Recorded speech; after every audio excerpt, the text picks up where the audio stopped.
Good afternoon, everyone. Okay, so should record.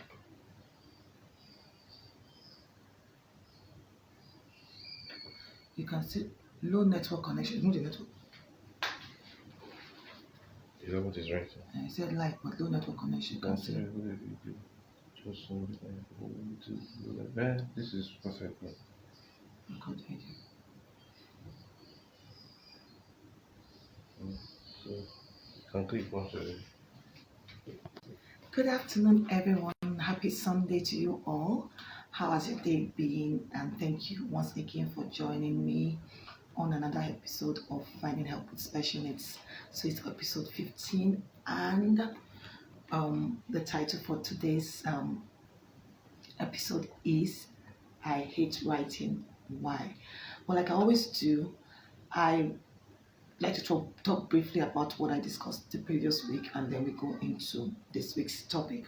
And thankfully, I got a lot of feedback from those of you that were able to replay the video, and I'm trying to read out some questions from a particular person that watched it, and she had questions for me. I'll do my best to answer to the best of my ability, because when it comes to issue of special needs and disabilities, it's always good to have enough information, specific, detailed information, so that you are able to do a proper analysis. So, welcome once again. Last week we talked about trend, inclusion, we talked about inclusion, trend, or trouble. And I explained what mainstreaming is, I explained what integration is, and I explained what inclusion is. And it was so detailed. If you had not listened to it, watch the video or listened to it, please go to my YouTube channel and watch that episode. It's episode 14, and it is inclusion, trend, or trouble. So I'll quickly answer the question of the lady, and she's done a lot. Yeah, she's running a mainstream school, and she did a good job letting the parent know what a school will be offering the child. But like we parents, a lot of parents always want more. We are the twist, we always want more. Well, I commend her for the fact that she took the child in. She explained what they could do, and they've done quite a lot, but they still need help with a lot of things. And some of the questions she asked is, are we doing the right thing? Yes, I would say for you to even take the child in the first, admit the child in your school shows that you care about that child being educated. So well done to you, good job. However, I always say that for children with disabilities, either you do the right thing or don't do it at all. Because by the time you do the wrong thing, it's always very difficult for you to call it back and try to correct what you've done wrongly. So the first thing I would advise is you get as much training as possible. First, start with training. Remember, I talked about the phases of inclusion. It's also applicable for mainstreaming. You have to get to that beginning stage where you get yourself preparation stage before you can accept that child. You want to know the kind of disability the child is living with. So, for example, I know you said the child is living with autism, but then some of the things you said in this in your explanation, I have my reservations as to if the child is actually living with autism. So, which shows that knowledge is important, knowledge of what is going on. So you want to know the various kind of disability that there is. You also want to find out the signs, and then once you know what it is you're dealing with, you can now decide to find out the kind of help you can provide for the child. So you would want to start with trainings, and if for any reason you are not able to begin with trainings, I would advise you get my book on the Special Needs Made Easy. That book explains a lot of things about disabilities and special needs, and how to identify the kind of disability you're dealing with, and some ways you can help the child even without being trained. So the kind of support you can get as a school, the kind of help you should look for the child, and how to best help that child.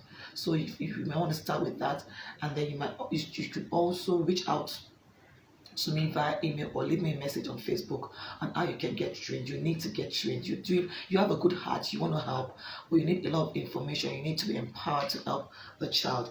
Now, another question you asked was, what more can we do to improve us? So, and again, I do not have enough information to help you. So you might want to um, you need to be trained really. When you're trained, you know what it is you're looking for. You know the antecedent of the behavior that you're seeing. You know the learning style. You know if she needs a multisensory way of learning. You want to know her strength. How does she learn?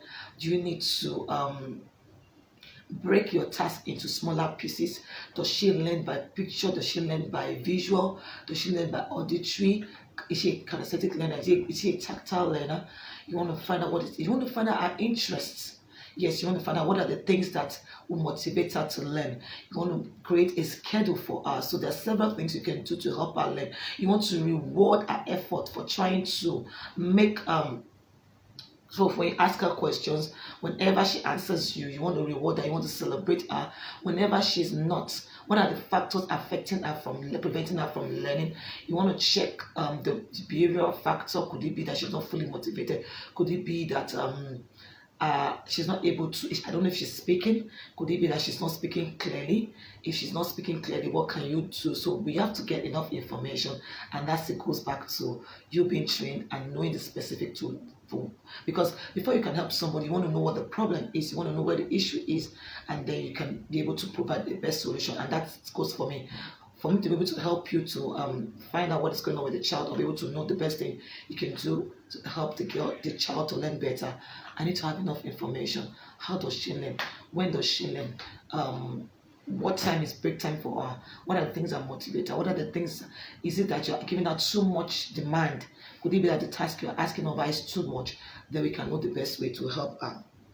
Now, another question is, what advice would we give to parents? Yes, so I know you've done a lot. Are you carrying the parents along? Do they receive like a weekly or a daily report as to where the child is or where the child you're heading to? Did you prepare a plan to say, look, this is where this child is right now, and this is where we're going to move out to?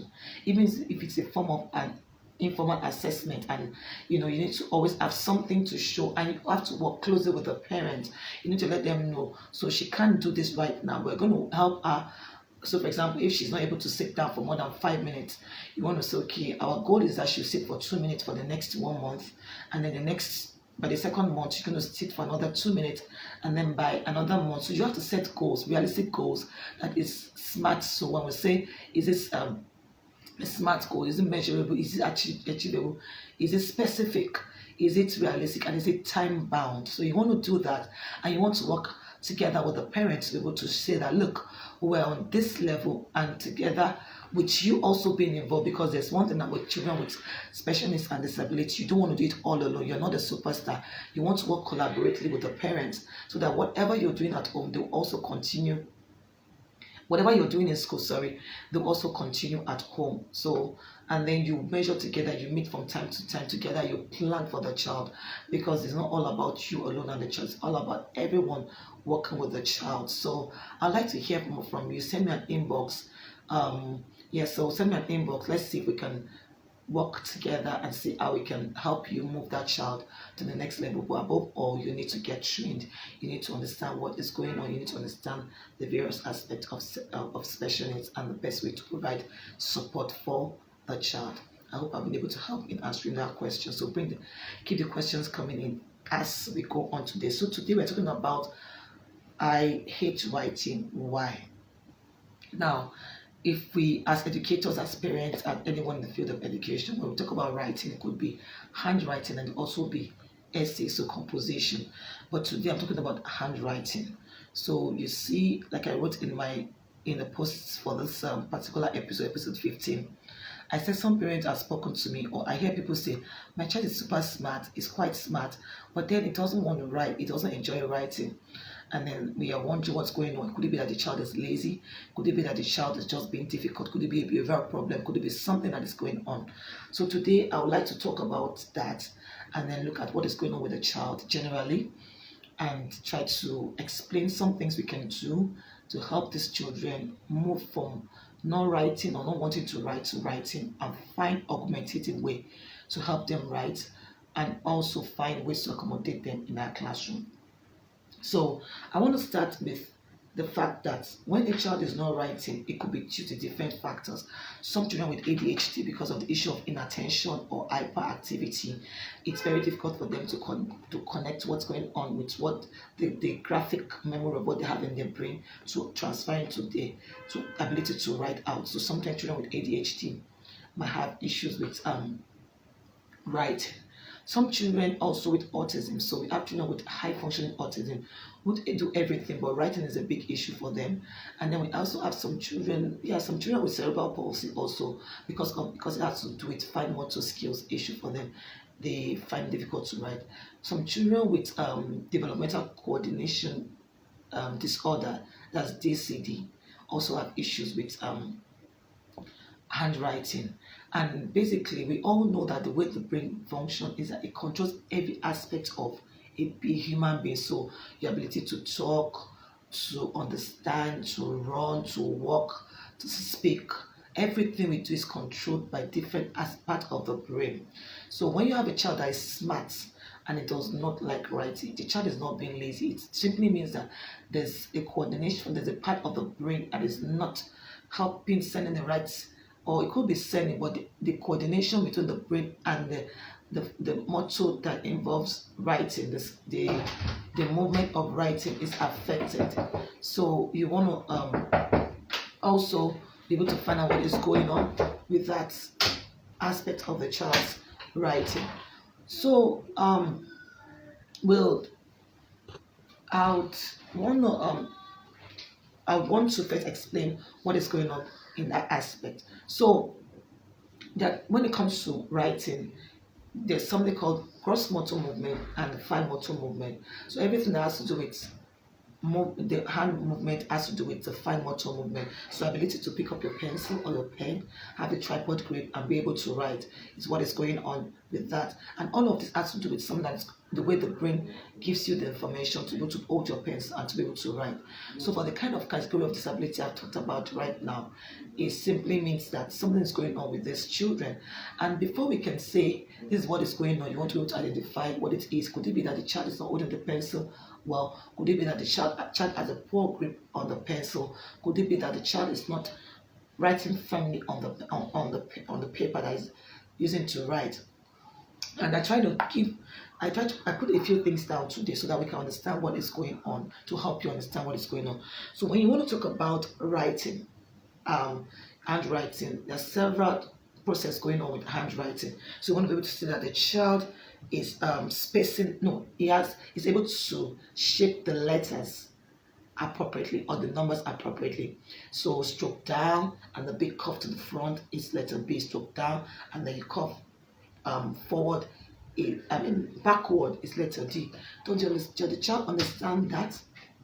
So the formation of the letter is very important. Secondly, does the child understand that the spacing, that you have to space when writing, that the finger, when you write and then you put your finger in space and then the child space appropriately. You also understand if the child is understand, so we say letter formation, if the child is spacing the words appropriately.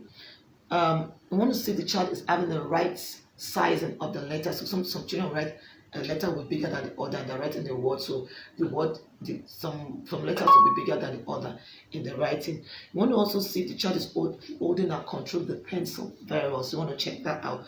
You want to see the child is holding the paper down properly. How you slant the paper and then you use one hand to hold down the paper and then you write with the right hand, or depending on what hand you use in writing, the child sitting the right sitting position. Is it sitting properly? Is it applying enough pressure to be able to show that it's writing appropriately? And is it using the right sitting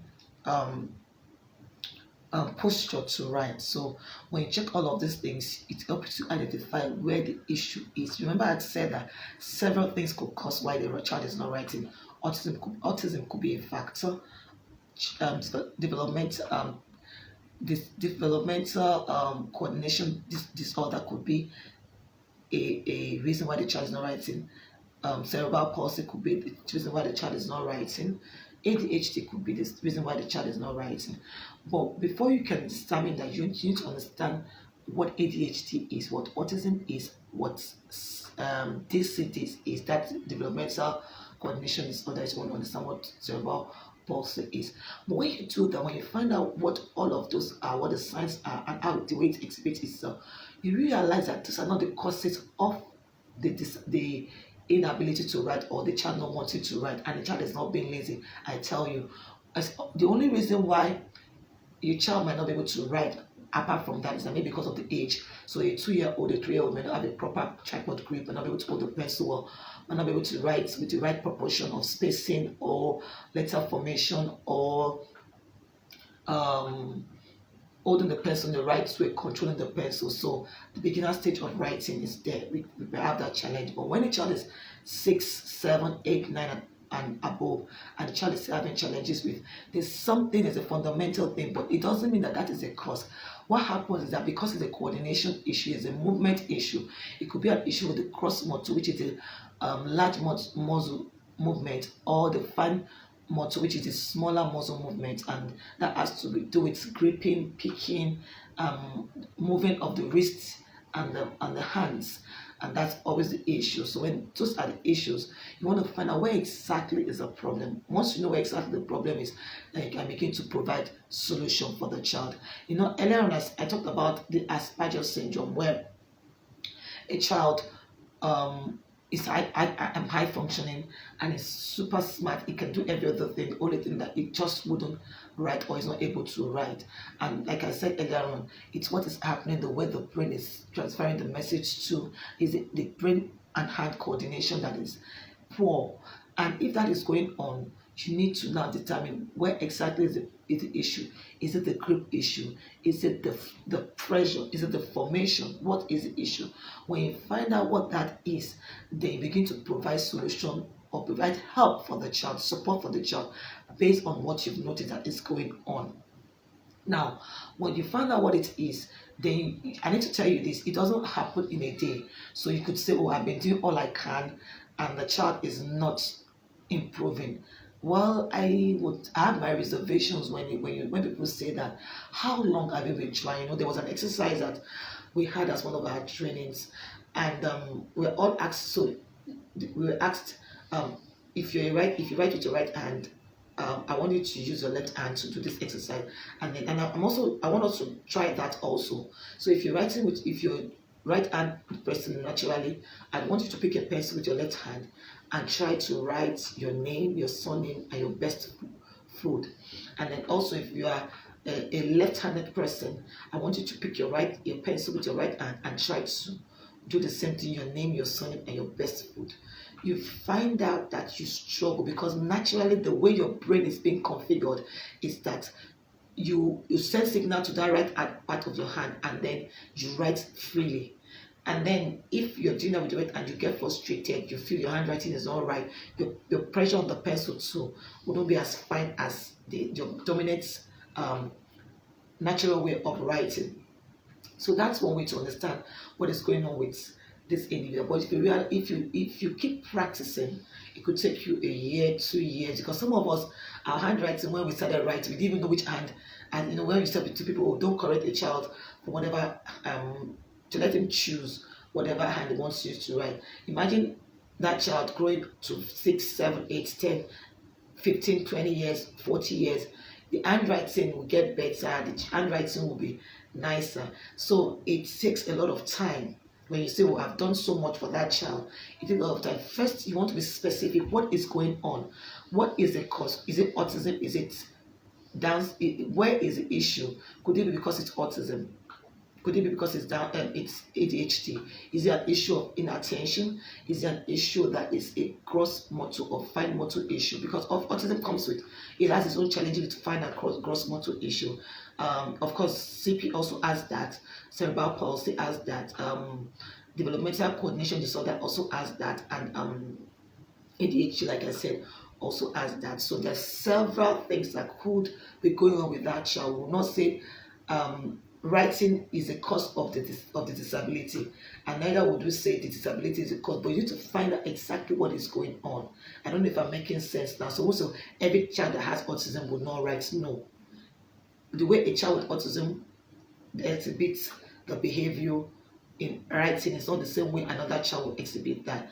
But generally speaking, the real thing going on has to do with motor movement. So it has to do with motor, which is movement. So it could be a cross motor issue or a fine motor issue. So once you find out what it is, it could be, and the truth is that one affects the other. So the movement of every part of my body, the ability to throw things, coordinate what I'm seeing on the blackboard to back to my writing, the ability to hold the pencil and all of that affects one another. But most times, the fine motor,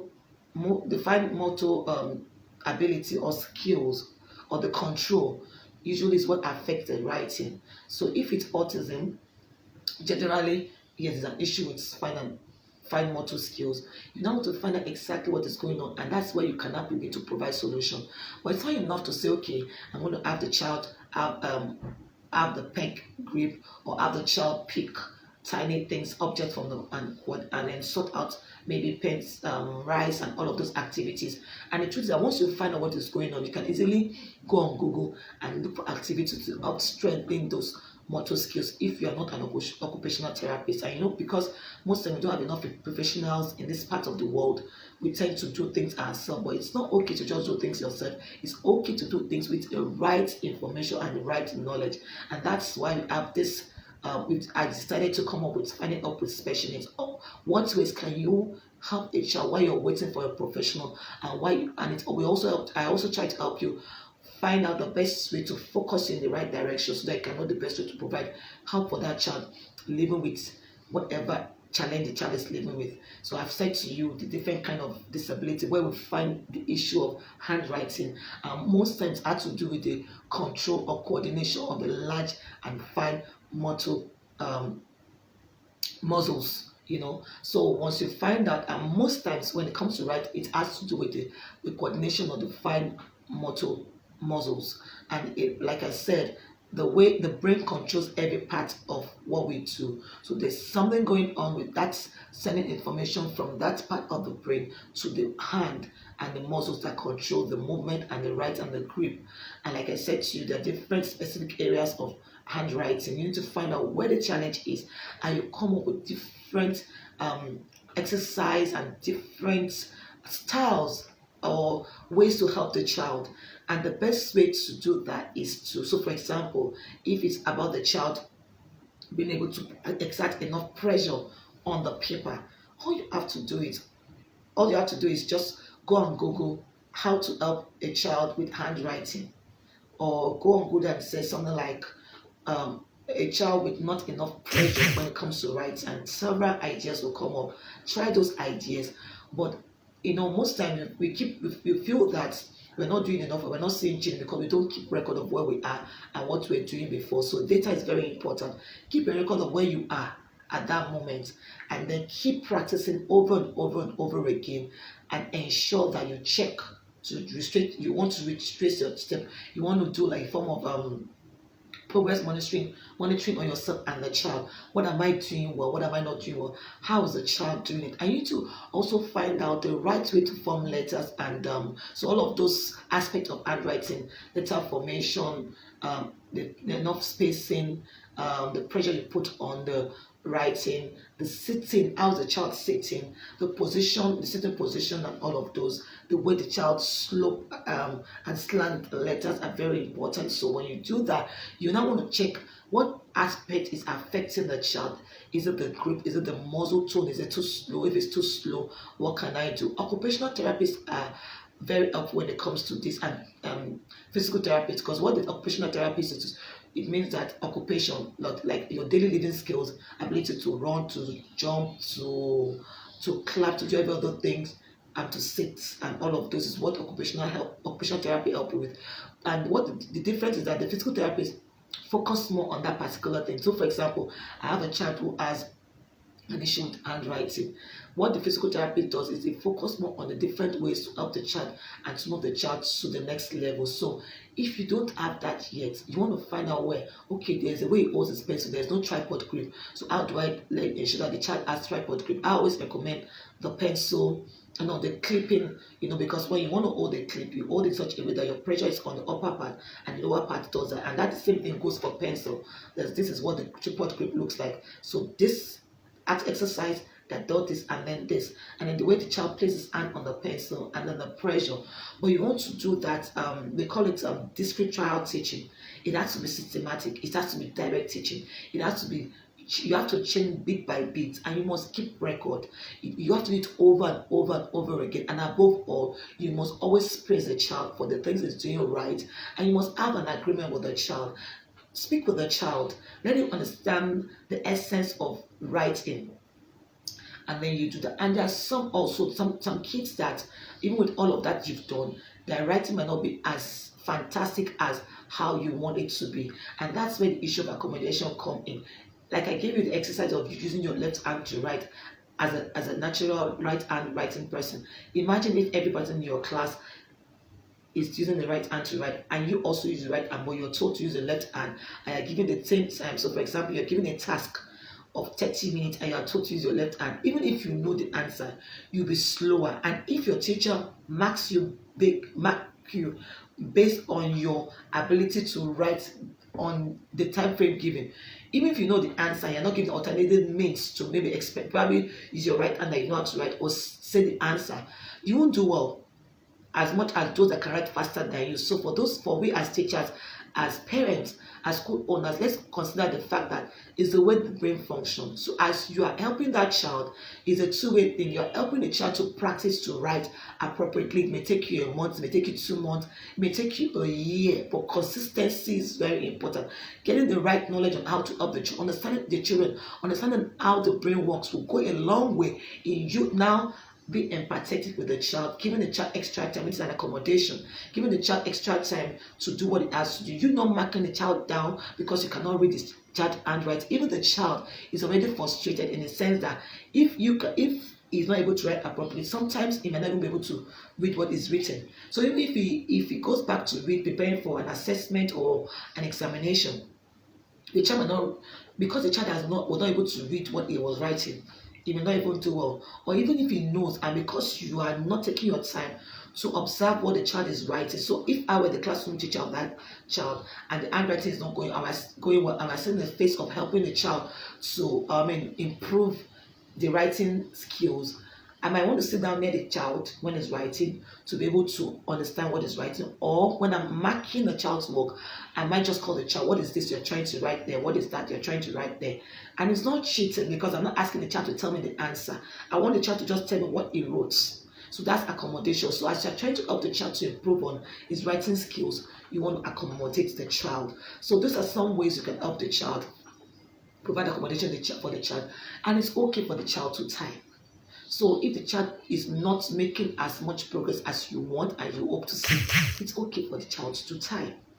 The world is going, digital, we are going, technology is the way forward, everybody's into technology. I always ask people, how many of us to really send memo in our offices, written memos?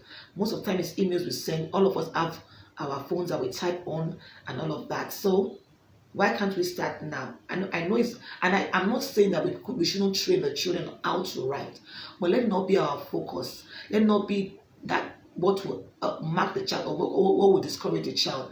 And like I said earlier on, let's learn to celebrate the child instead of practice. Ask questions, read up, search on ways you can help the child, but you cannot help the child when you do not know what exactly is going on. What is the disability? How does this disability affect writing? What are the areas? We talk about fine and gross motor skills. Is there a fine motor issue? We already know that the brain controls every part of the writing, and it's not that the child is lazy or the child doesn't want to write. You want to check what is going on. Once you know what is going on, you can begin to now set job goals as to how you want to help that child, and then you give the child time as you're practicing the writing skills. You take record of where you were before, how far you've come, and you plan to move forward with the child. While you're doing that, doing your classroom work, doing your assessment, make sure you give the child extra time. Make sure you encourage the child, encourage the child, celebrate the child's success. Do not talk too much about the inability to write. Don't rub it in, because the truth is that if you keep doing that, you're going to deflate the child's self-esteem, and we don't want to do that. We want the child to learn. We want the child to do better at all that he or she does. So we want to be able to equip ourselves and then be able to transfer that to the child. And with time, the child can take responsibility for his or her writing. You want to also keep record of how the writing was before and show it to the child and say, look how far we've come. And I bet you the child will do better. And the truth is that there are some cases that are very severe. I always talk about level of severity. We have the mild, the moderate, and the severe. The severe might not give you the best, but then there's something they've done better. And then go for accommodation, go for modification. All you need to do is accommodation for a child whose handwriting is not so good.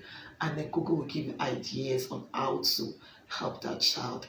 I think I'm going to stop here for today. I know you have questions, and the truth is that I may not be able to touch on everything, but if you tell me specifically what the challenge is, and then I'll be able to provide the specific solution or provide specific help that will be tailored to what the challenge you're going through with the student in your class who is struggling to write. And let's learn to celebrate them. Yes, let's learn the proper behavior management plans to help them to modify a particular behavior and put some behavior into extinction. And with all of this, I bet you will see improvement in these children. So until I come your way again next week on another episode of Finding Up with Specialists, leave me your questions. I remain yours sincerely, Lola Aneke. I look forward to hearing your feedback. I look forward to hearing the specific things you're having challenges with, and I look forward to answering your questions. Thank you once again for watching this episode of Finding Help with Special Needs. Till I come your way again next week. Have a good week. Bye-bye.